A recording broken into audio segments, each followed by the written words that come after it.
Welcome to Innovation and Leadership. I'm Jess Larson. Today on the show, we've got Richard C. Wilson. But the source will tell you what their expertise is related to your own domain. If they made money in the space where your investment is, that's a huge advantage. If they live local to the assets, they can do due diligence on it easily. That's a big advantage. Obviously, if you've known them for a decade, that's an advantage as well. But I think the big difference between the larger families and smaller is that if somebody has a fully professionalized family office team, CEO of the Family Office Club and many other ventures going. Richard, thanks for making time. Thanks, Jess. So to give people a bit of a background, between the books and the businesses and the events and stuff, can you give us kind of the elevator pitch on what you're up to these days? Sure. Well, the Family Office Club is a private club. We have 1,750 registered investors, and then we have getting close to 1,000 subscribers, and they come to our live events. We do 25 of those a year, and we live stream them or record them. And the Family Office Club is just looking to make the whole industry more transparent and easy to navigate, whether you're somebody who just went through a liquidity event and now you're worth 10, 20, 50 million, 100 million plus, or whether you're somebody who's raising capital. The industry has always been opaque and secretive and hard to navigate, just as capital raising is. And so we're just looking to kind of democratize it and digitize and collect best practices. And, we put out 13 books and 1,800 videos, and got the Family Office podcast and a bunch of different resources where we just look to give away more than our competitors so that we can, make business friends over time. That's great. So when you think about kind of the success you've had in really becoming a high visibility expert in the space, what do you attribute that to? I think it is defining a sandbox that was so valuable to compete within, in my mind, that I would do just about anything within ethical, don't ignore my family type boundaries to get it done over the long term. In other words, it doesn't matter. When I started out, I just decided it didn't matter if it was going to take 3 years or 7 years or 15 years. If I could become a top expert on family offices nationally or globally, it was going to be worth it. So I did things in a way that would make no sense unless you were really in the industry for the long term. And I think that it's hard to compete against that when somebody might be retiring in 5 or 6 years from now, or when someone's not sure about the industry yet. They're not sure about their role in the industry. They haven't been able to monetize speaking publicly or figure out how to monetize, putting in the effort to write a book, etc. So I think it's that long-term vision, which is like this strange duality of you're being more generous than anyone else competing against you, but your competitors see you as the most kind of competitive person, yet the other people see you as the most generous. It's this weird kind of dichotomy that happens at the same time based on what your perspective is. Yeah. Well, there's so many people that they hear the term family office, they get kind of a general idea about it. But for folks who haven't necessarily been in the space, can you give people a little more of a feel behind the curtain of what exactly it is and how they actually run? Yes. So essentially, a family office is a full balance sheet wealth management solution for the ultra wealthy. So if you're worth $100,000, you need different wealth planning. You have different headaches than someone worth $30 million. And someone with $30 million is drastically different day to day in their portfolio complexity than someone who's worth $600 million. And so the more complex the situation, the more expensive a little mistake that you make might cost you $100,000, $500,000 when you're worth hundreds of millions of dollars. So it becomes more and more advantageous and worth it to make sure you've got a great core team. All the moving pieces are being connected, follow-ups are being done, regulatory, tax exposures being managed, and that opportunities are being seized that are worth the time of the family with the downsides protected. And what really drove the growth of the industry is people realizing that the busiest people on planet Earth, some of the busiest, are the wealthiest because everyone wants their time, everyone wants access to their capital, etc.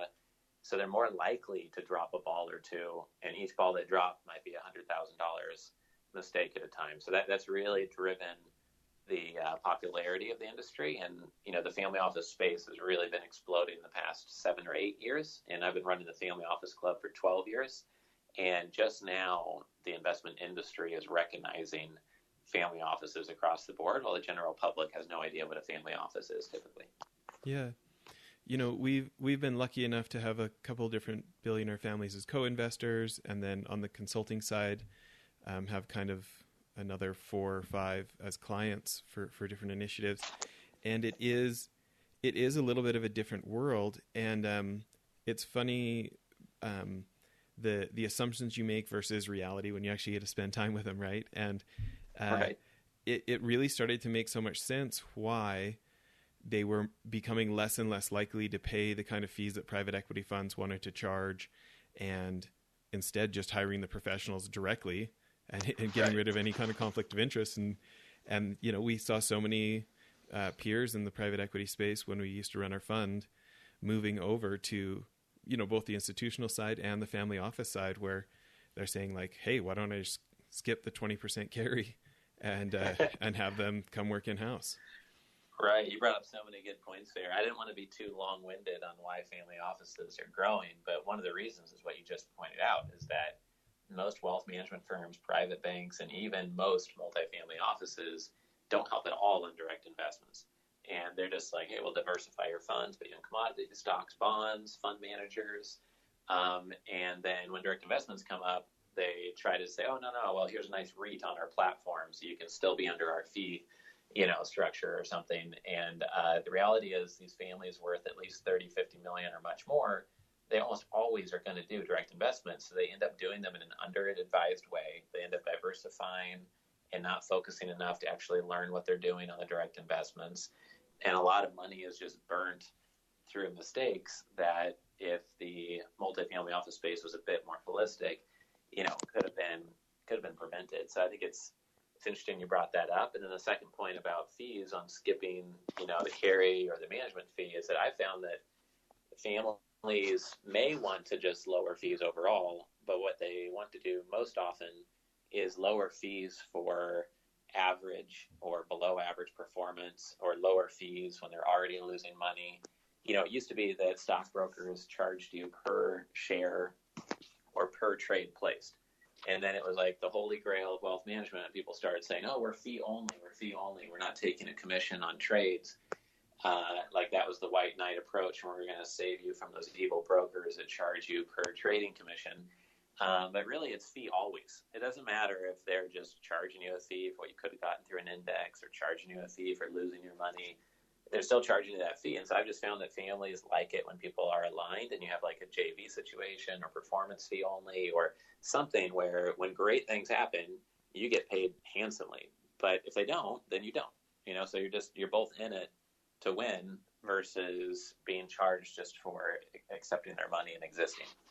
Yeah. So when in your experience, what do you guys run? Like 25 events a year? You guys do a ton of events. Mm-hmm. Yep. And you've got, hundreds of investors and hundreds of family offices, over time at these things. What do you see as some of the biggest mistakes for people who are looking to raise money from ultra high net worth individuals? What are some of the cardinal sins you see? Yeah, sure. I'll rattle off a whole bunch here. I love that question. We had 300 family offices on stage at our events just in the past 12 months, and they complain about a lot of the same things. So one is that somebody can't say in one sentence the compelling reason why anyone else should care that they exist on planet Earth. Like, why are you unique from your competition and from what everyone else is doing, and how do you add value, and getting that down to one sentence? People would rather spend $30,000 on their pitch deck than spend 30 minutes or 3 hours meditating on exactly what that one-liner is. That's a big mistake. A lot of people run around saying like, hey, I've got this 30% IRR or this investment that is, you should never say guaranteed, but like guaranteed not to lose your money, or it's almost no risk. And they try to focus on the performance aspects. And it's like running around with a McLaren engine and saying, look, I've got this engine, but it's actually faster and more powerful than the McLaren engine. And it's got more horsepower, but the investor really doesn't care about that out of the context of who you are and your credibility. Can they trust you? What's your track record? What's your consistency over the past decade? Where'd you come from? Who's on your team? What's your value add process? What's your one-liner? Otherwise, they don't know whether they have a McLaren engine, and then they're going to be sitting on plastic seats with no air conditioning, and the wheel's going to fall off a mile down the road, and you're out of business because all you had was a smart engine at the center and nothing else to get to the finish line. So that's a big mistake. A lot of people have a 40-page, 60-page pitch deck when usually they should be 15 to 19 pages or at least under 30. And most people don't have a nice one-pager that is visual. You look at it, you see a key value-add process, you see who's on the team, that they're credible, uniform professional headshots, you see a bit on the track record or history of the firm. It's a big mistake not to have that one-pager. And a lot of times people don't because they're going from friends and family or people that came in through a referral to now try to get in not only cold, but cold at organizations that see a ton of deal flow compared to your peer from Goldman or whoever invested in your first round of your deals. So there's more scrutiny and more challenges of getting your foot in the door. So you really got to build a relationship first and up the game that you're playing with your investor relations and your capital raising, or you just won't get in the door at places because they see a ton of multifamily independent sponsors or a ton of lower middle market private equity firms. So unless you're saying in the context of all that noise why it's important they should meet with you, then they're just not going to. They're going to archive your email, in 15 seconds or less. They're going to scan it and, you'll be gone. So those are some of the top mistakes that we just see over and over. But I think we could do a whole podcast just on top mistakes. That was a good question.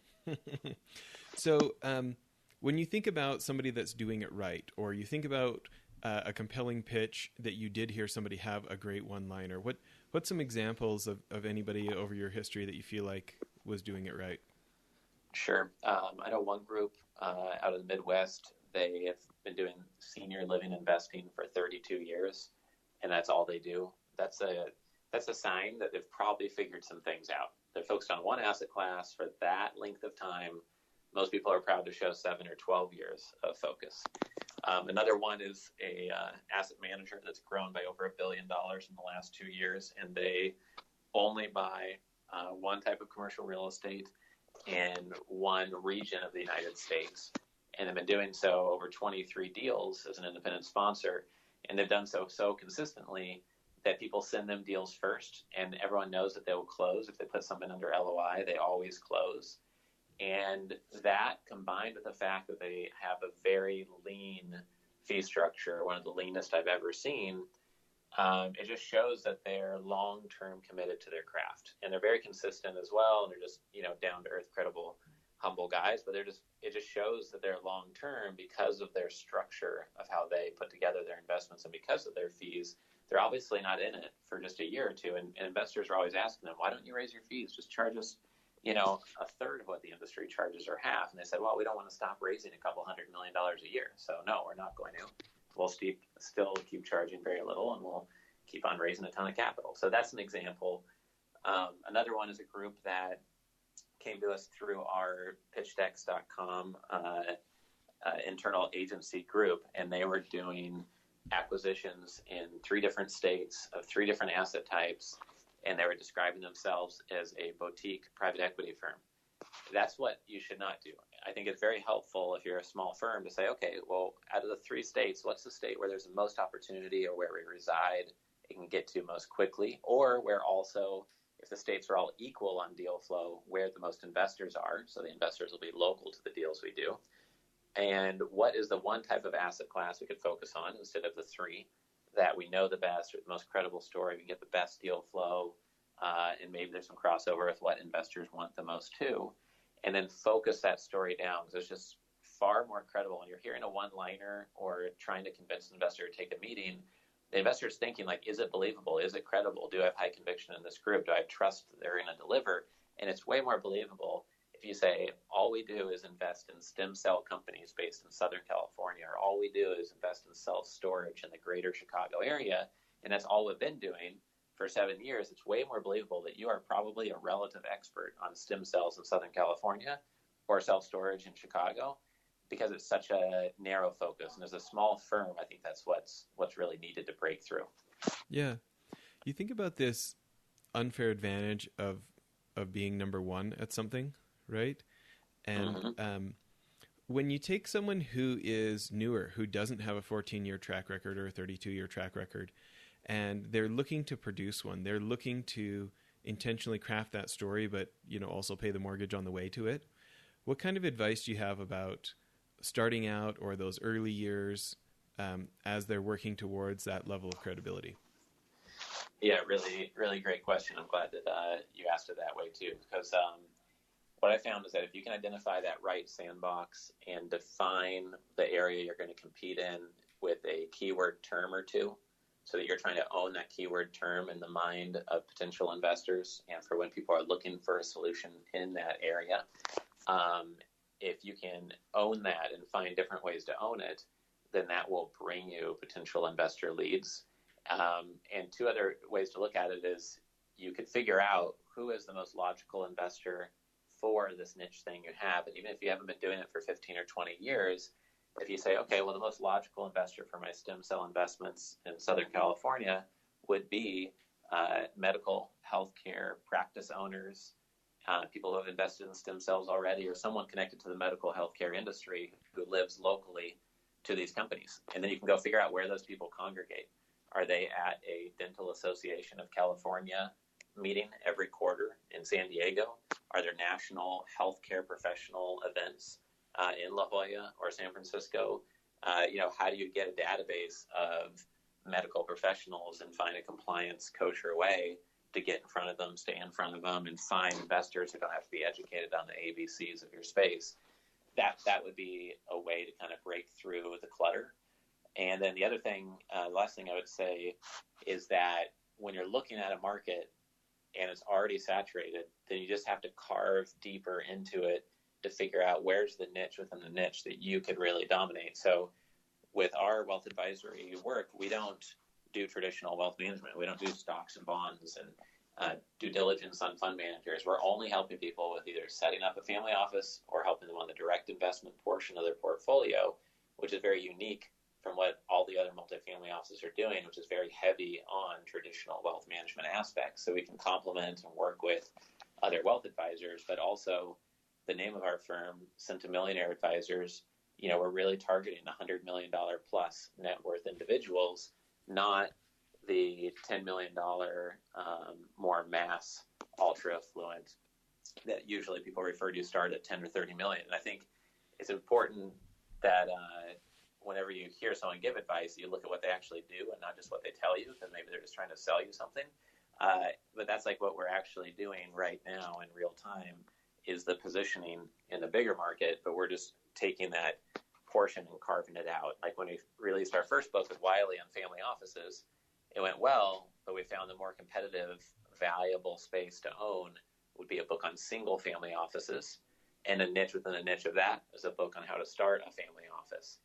And if you can establish that positioning before somebody else, then you kind of own that turf or a percentage of that turf, and you make it harder for others to encroach on your turf. So I know that's a long answer, but those are some things to think about. I found when starting out is how do you be truly unique, appeal to a very specific investor set very well, so when they look out, you are the only Excedrin for their migraine, and they don't want a blue pill. They want something specifically built for their type of headache. Interesting.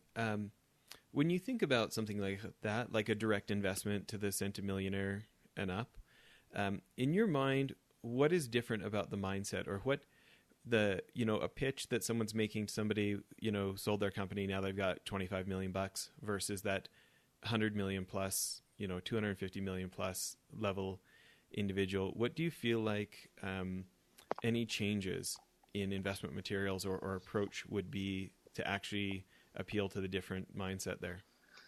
Yeah, I think that the source of the wealth is just as important, but also the size is important. But the source will tell you what their expertise is related to your own domain. If they made money in the space where your investment is, that's a huge advantage. If they live local to the assets, they can do due diligence on it easily. That's a big advantage. Obviously, if you've known them for a decade, that's an advantage as well. But I think the big difference between the larger families and smaller is that if somebody has a fully professionalized family office team, they may act as somewhat gatekeepers or at least advisors. So before they conduct a deal, they might help with due diligence, they might attend meetings with the principal, and you really do have to win over to some degree the team as well as the principal, because oftentimes that principal is so busy and so many people are coming after them that unless you are number one or two on their stack of potential opportunities at a time, you're going to need the team's help to champion the way through due diligence and get the deal to the finish line and get it done. Whereas with a smaller family, you might be dealing only with the principal. Maybe they have a CPA, or they might hire a KPMG or someone for forensic accounting help, but it's going to be more about them, and they might not be as sophisticated. They might not be as thorough because they don't have as many resources. So you have to really, in both cases, education is highly important, but you have to just really understand that if somebody made their money in manufacturing and you're here showing them a deal in stem cells or self-storage, you have to be even more educational than you would be going to a professionally ran $100 million plus family office, because this individual probably doesn't know anything about your space, and they might not admit that in the meeting that you're in. Yeah. It's interesting, the finance world, in my experience, there's so many opportunities for self-focus and for people to be doing a lot of look at me, right? And be thinking about how much money I'm going to make off this.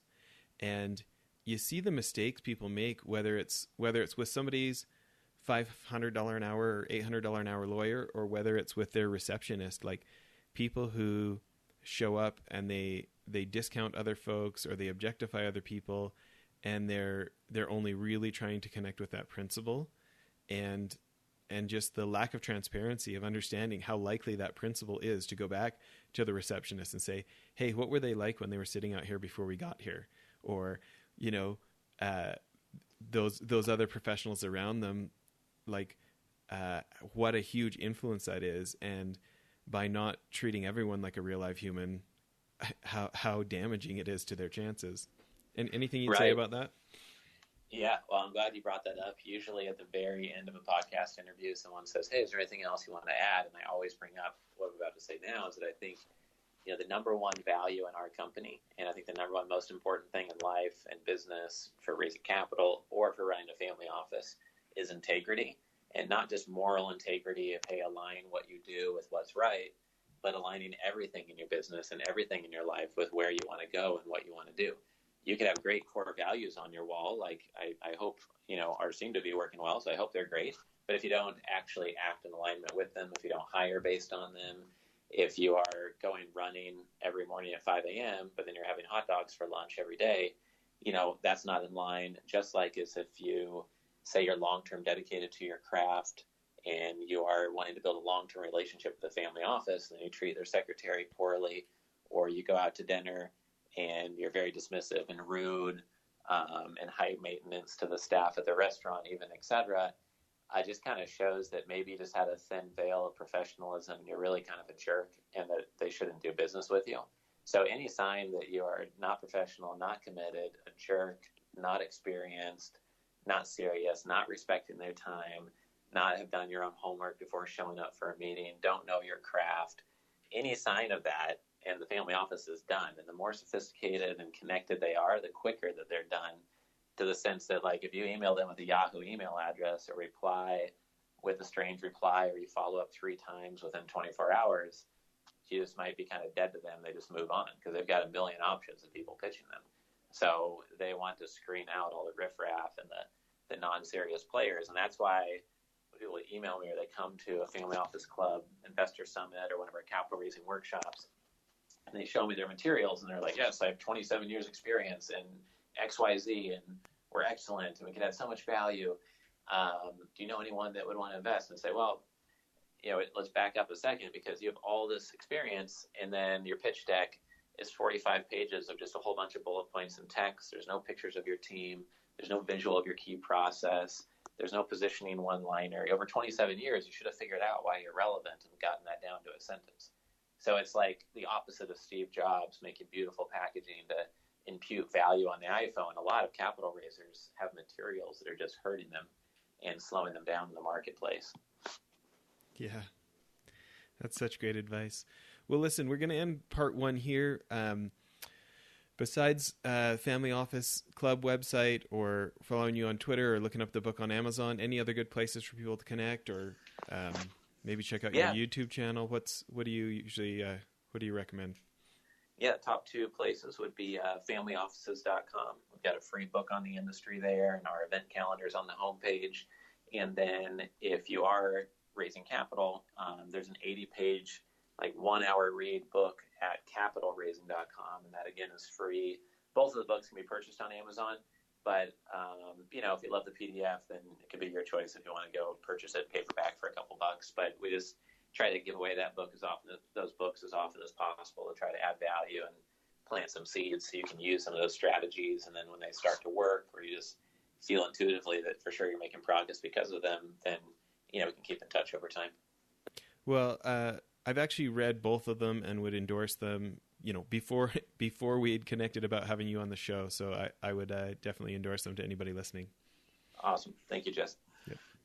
Well, that's it for the episode. One other thing I wanted to tell you about, if you remember the guys from Convoy in episodes back, Ken Free and Trent Mano, I went on one of their CEO trips to New York, and I met a guy named Brent Thompson, very successful entrepreneur. He was former CEO of Jive Communications, big company now, I think $300 or $400 million. Anyways, he started a new company called blipbillboards.com. I'm super stoked they're a sponsor now. But I remember a year and some ago when I met him, I thought it was genius. Instead of having to buy 6 months or a year's worth of billboard for thousands of dollars, you can buy 8 seconds at a time for like 10 or 20 cents. You pick what billboard you want it on, what time of day you want it to run. And it just puts so much power in the hands of marketers and CEOs who want to try something and see if it works. You can buy as many or as few as you want, change it as many times as you want. I think now our podcast is being advertised on billboards in like 18 different states because we have these guys as sponsors. We're pretty excited about it. Hope you check out blipbillboards.com. Thanks.